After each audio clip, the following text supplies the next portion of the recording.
Hi, Standers. This is Sheila Hollinger from Marriage Revealed Ministries. Thank you for joining me today. The title of this message is going to be Foot in Both Worlds. Now, this message is not for every stander, but it is out there enough in the 8 years that I have been working with standers. I have come to know this scenario that I'm going to share with you from what I have seen. I'm not going to share speculation. I'm not going to share outside of the scope of just giving you what I have seen, because this is such a not normal circumstance. It's not what we see. I would say maybe less than 1-2% of what I've personally come in contact. We have a ministry of over 8,000 standers, and I only have maybe seen it a dozen times with people that have come to me and shared their personal journey with me. And so with that said, I want to clarify, I'm not giving advice. I am absolutely not telling you that this is a rule and this is what you are to do. Because this is a situation where you have a spouse who is not going the same route as the majority of the other spouses. Okay, so normally, and I say normally very lightly, but normally you have a spouse who really wants to be free, wants to break free. That's where you have the no contact. There's a lot of guilt, a lot of shame, a lot of condemnation, a lot of anger, and a lot of pain, and just a whole lot of mess. And they want to be free of that. They are not trying to live comfortably with a foot in both your world and the world of this other, the other world they have created. Now, let's talk about that other world. The other world could be, it could involve another relationship. It could involve just another place that they have set up for themselves, and there is no other person. That's very rare. So far in all of the examples I'm going to share with you, there has been another person. There has been physical intimacy with another person. Okay, so what usually occurs is when the breakup of the marriage happens, it seems very normal the way it happens. They blame the stander. They don't want anything to do with them. They start speaking divorce. This is really odd, but in all the scenarios that I have seen, and all the examples, there has been no divorce, which I'm trying to think. Yeah, there has been no divorce. There was threats, lots of blame against the stander.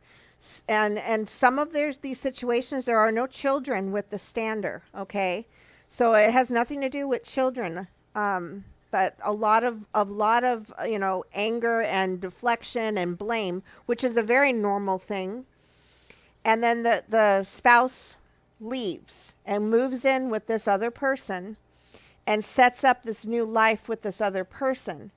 But then what happens is that lost spouse never goes no contact, or they don't do it for very long, and they start to come back into the stander's life.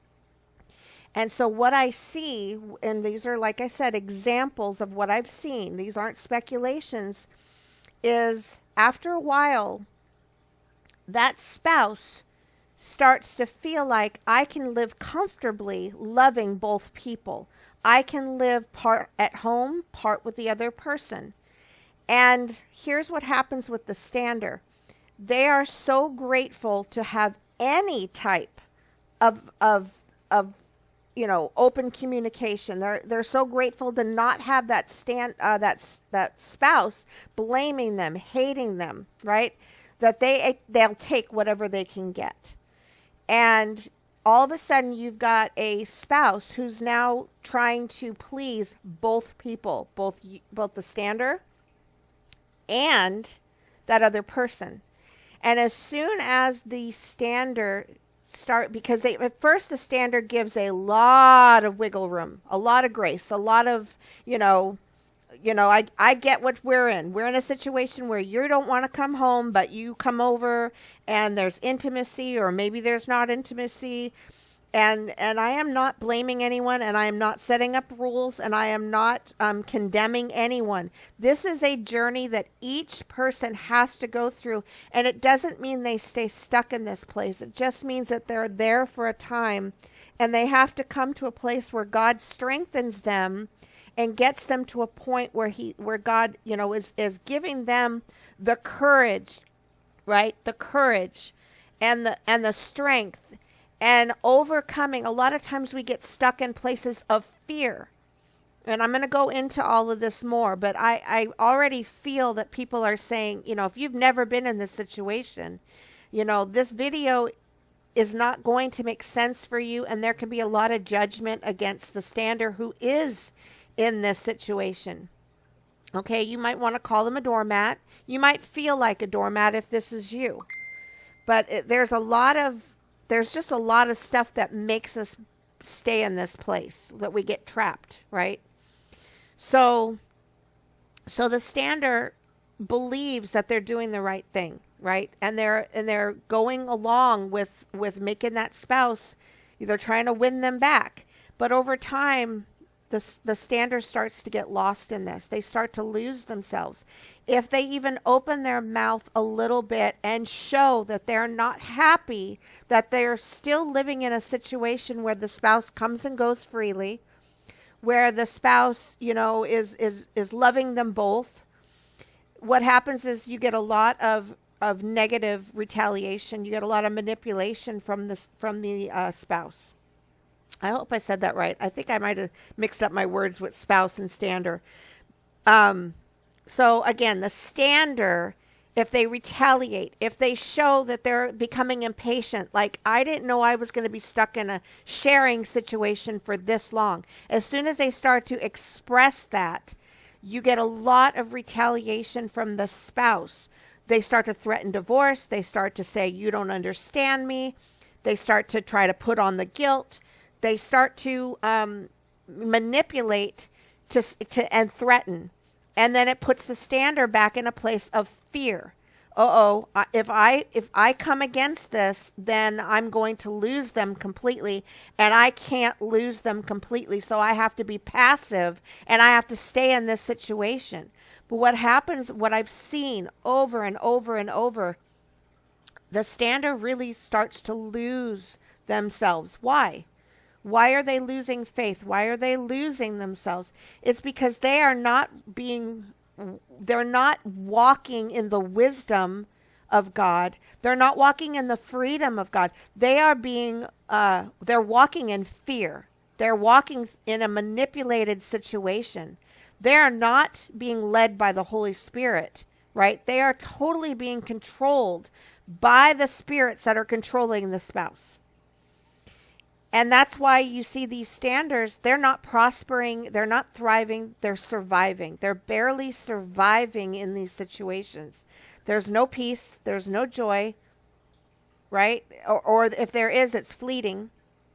And they're becoming more and more, less and less of themselves, and more, spiritually sick. And I've seen that over and over.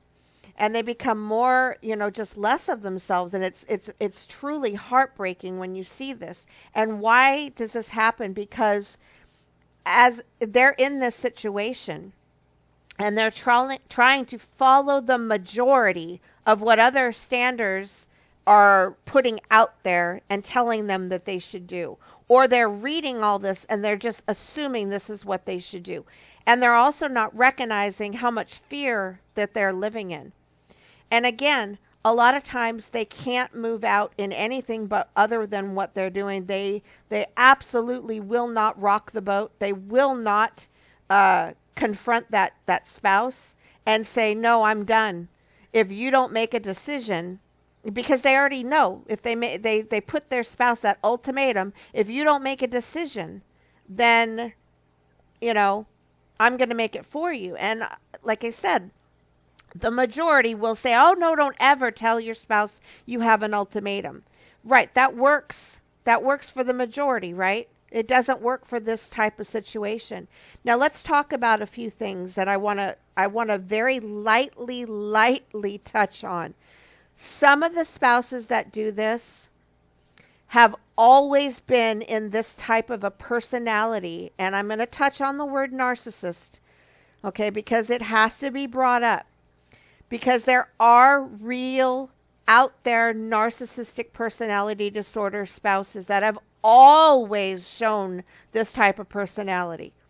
It is not the same as the spouse who all of a sudden has a hard heart and shows this temporary, selfish, narcissist personality. Big difference. So, for the very small percentage of spouses that do have a real narcissistic personality disorder, right? It's a real thing. This is kind of the path, what you might see for these standers. And that is from day one, the day they married them, the day they met them. This has always been present. And the stander might never have seen it, never have known about it. Okay? Again, this is not the same as the hard heart. Hard heart, please do your research about narcissistic personality disorder, the real disorder, okay? It is there and it's present all the time. Not just all of a sudden that you have a spouse who just all of a sudden now you're going to label a narcissist because they have a hard heart. Okay, so I touched on that briefly. But this is why this is not a majority type of scenario where you have a spouse who is literally working themselves to try to make both situations a happy place for both the adulterous relationship and both the family at home, with or without children. Now, they will try to guilt you. They are going to fight you tooth and nail to keep both feet comfortable in both worlds. If that means you put up a fuss and they lie to you, they come home, they tell you it's over with the other person, and they're living at home, but you still see there's some things that are happening. They're disappearing on certain days, certain nights. They're still not, out of that situation. And then when you try to say, hey, I thought when you came home, you were going to be here and that was over, then they start putting on the, you don't understand, they start to try to guilt you and they try to tell you certain things like, I was created this way. It's not fair that I can't love you both. This is God's fault. They'll show all these examples I'm giving you are from what standers have told me, that their spouses were very angry at God because they wanted to be able to live comfortably loving both the affair partner and their wife. And they were very angry that they were being told they were not allowed. Now, I have seen standers who have walked away. They're done. They did everything they could, and they had to back out of this marriage, right? I do not know if they filed for divorce. I don't know. But I know that they had to end that whole scenario. Did it happen the first year, second year, third year? No. I believe it happened between the 7th and the 9th year for some of these standers. That's how long it took them, right? For God to strengthen them to pull themselves out of a situation where they were literally sharing their spouse.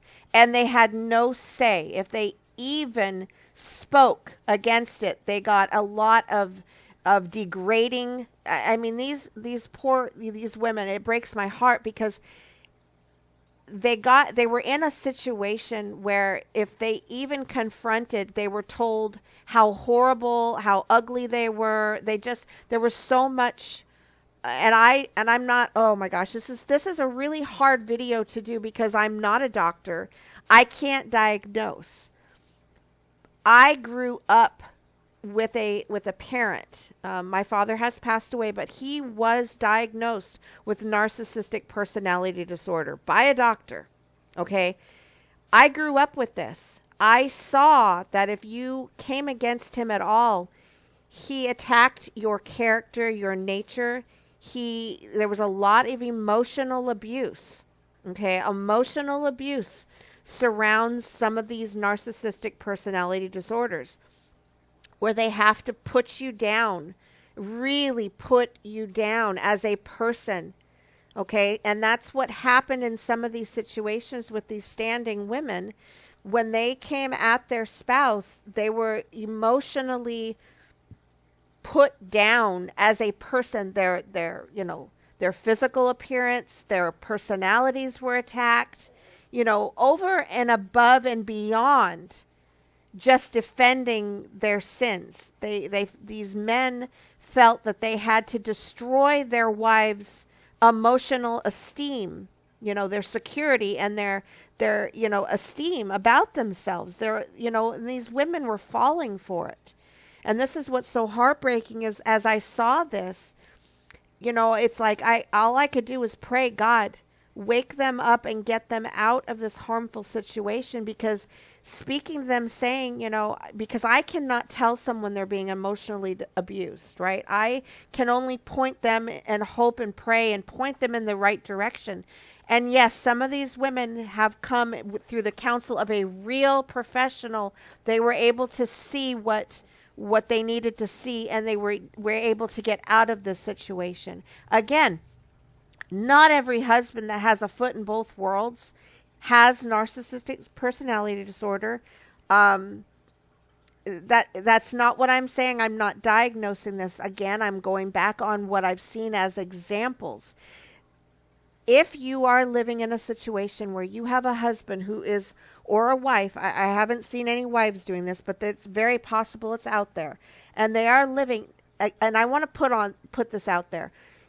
If you are living with a spouse and they are living at home, coming and going as they please, but there is no love for you, there is coldness, they're just living there for the kids, they're living there to pay the bills because they have nowhere else to go. Maybe the person they're involved with is in a marriage and she's keeping it secret. Who knows? That is not the same. That's not the same as a spouse who comes home and tries to make you happy with the situation of them living with a foot in both worlds. We do have a lot of standers who are living with a spouse who's home, and that's just their address. They're not parenting, barely, or they could be parenting, but they want nothing to do with you as a stander.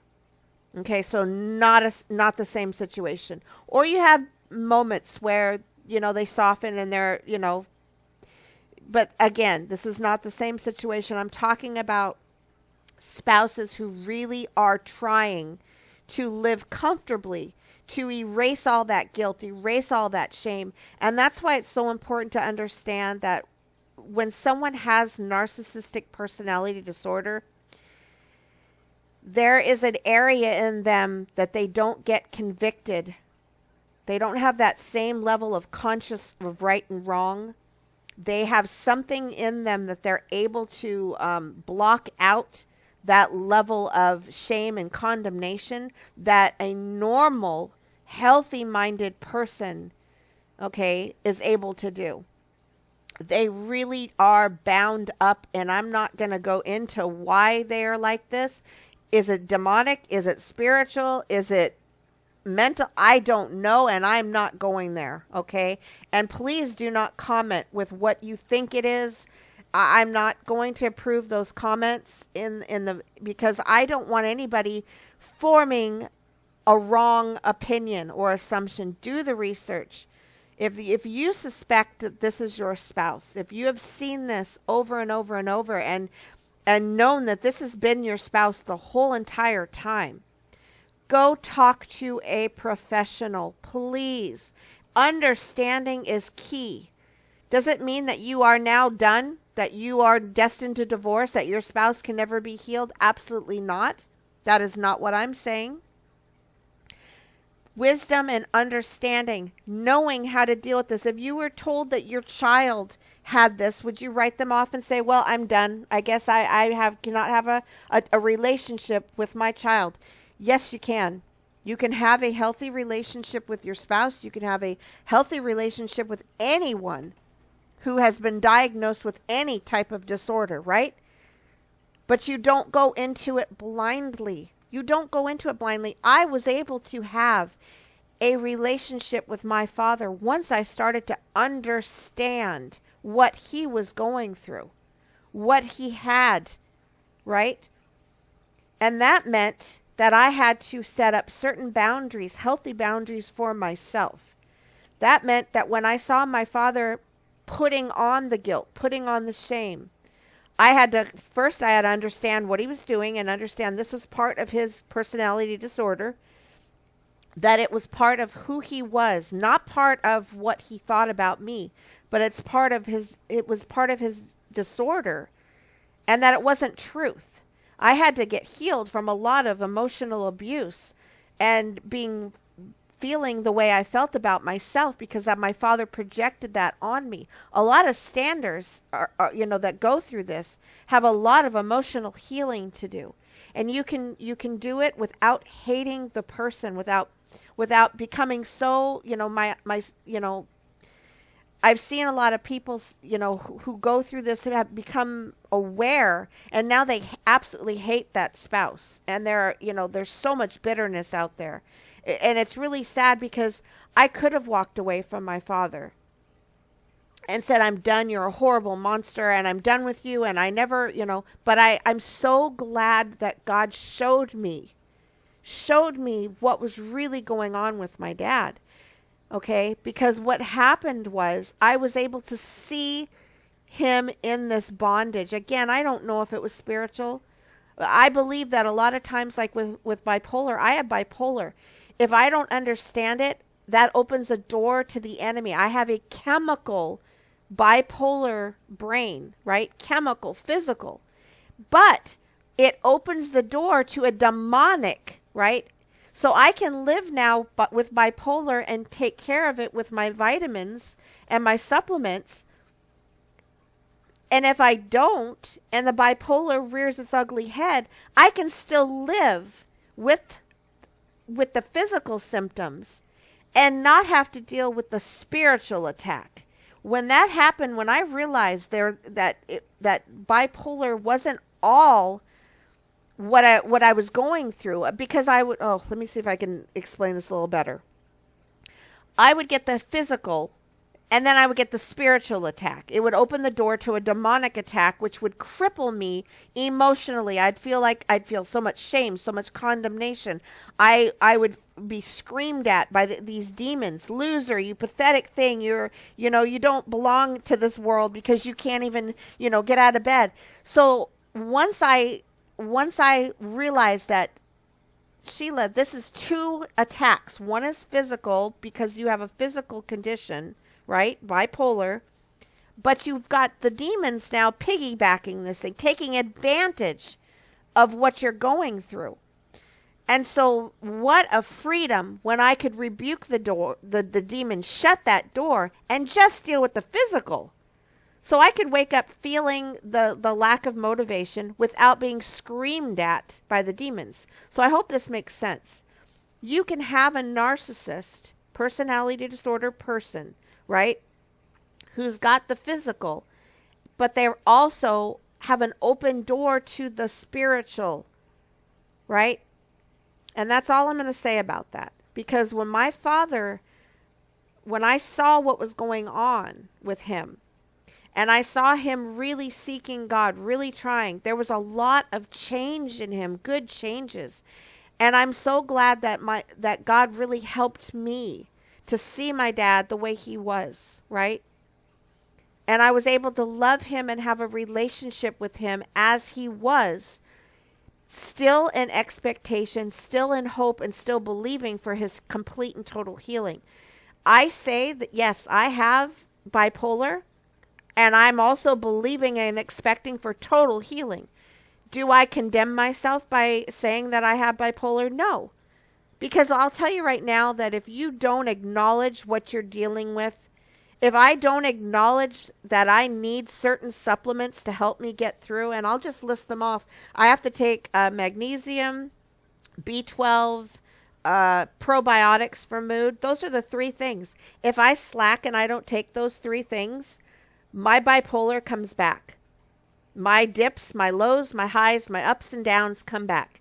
If I live with, I'm not going to label myself, I'm not going to condemn myself by calling myself and saying I have bipolar, then why would I need to take those 3 vitamins? And I would just live up and down all over the place, inside and out, letting this thing control me.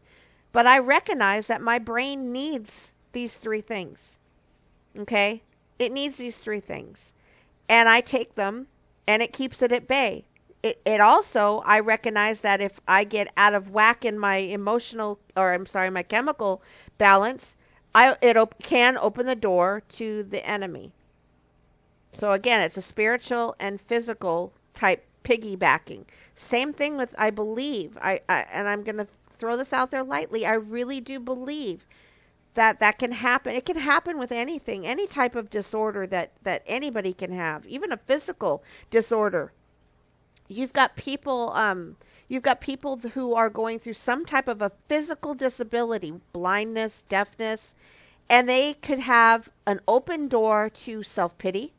They can have an open door to feeling privileged and I get all this, because I have you can see how sometimes demons will piggyback and take advantage of certain things on people. Okay.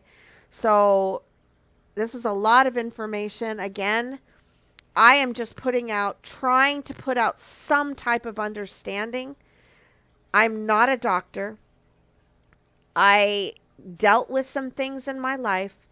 Through the 8 years of ministering to standers, I have seen the same situation over and over and over. I've seen standers walk away. I've seen standers who are still in this broken situation where they are just a shell of themselves. They are under such, depression. Please get yourself help. You are living in a place of absolute fear that you can't never go back to being without your spouse. Get yourself help. I'm not the help, guys. I'm not the help, right? I am working with someone who understands that this is what's going on, and they're getting the right help. And please don't ask me who that is. I don't really know. It's really about awareness. Sometimes standers have to they have to come out of the fear. They have to come out of being so afraid to confront. Now, I could probably help in certain situations, like, exposing the fears if you're living in a place of fear. And that might be about it. But fear is one of the biggest things. It can make you gullible. It can make you, shut your mouth. So I know this was a hard video to do, probably one I should have done a long time ago, but I didn't have all of my ducks in a row to even put this out there. So again, if you've got questions, I can try to answer them. If we need to go and dig a little deeper, I don't mind doing a Zoom with just people who really feel that they are living in this situation, especially if they are living in a situation where they're not thriving and growing and maturing. They're being, in a situation where they are losing touch with God. They're becoming more and more depressed, more and more less of themselves. I would like to see those standers really reach out and get professional help from someone that knows how to help them in a way that can work. A Christian that would understand this. So again, this message was not for every stander. It's for a very small percentage of standers. But I hope and I pray it brings truth. It brings some enlightenment. It's the fear, guys. It's the fear. If you're in this situation, fear is ruling your life. The fear of, I'm a stay-at-home mom. I have 4 kids. And my spouse pays for everything. If I confront him, he's going to take everything away. So I have to live in this place, or we're going to be on the street. And these are manipulation. This is a bondage that you're in, to being manipulated, to being controlled, that I have to accept everything my spouse is doing. And will they ever be set free from this? As long as I don't confront it, as long as I let them live this way. I don't know, guys. This is a place where, how long will a spouse stay in this bondage? If they're comfortable and want to stay in this bondage forever, that doesn't mean you have to stay in this bondage forever. Okay, it's a very rare situation. God can deliver them. God can set them free. It doesn't mean, though, that you have to stay in this situation for a lot of years while God is working on that, right? So I'm just going to put that out there. You can get to a place of safety if you are being emotionally under, this abuse. That if you even remotely attack, remotely come against what they're doing, that you're being, pushed back down through an abusive situation where they're coming against you personally as a person. Okay? So I really, again, I hate doing messages like this, because there's just, this is a blanket message, right? A blanket message trying to barely scratch the surface what some standers are going through that might not realize what they're going through. God bless you guys. I love you. If that's you, my heart, I'm praying for you. I'm praying for you. God bless you.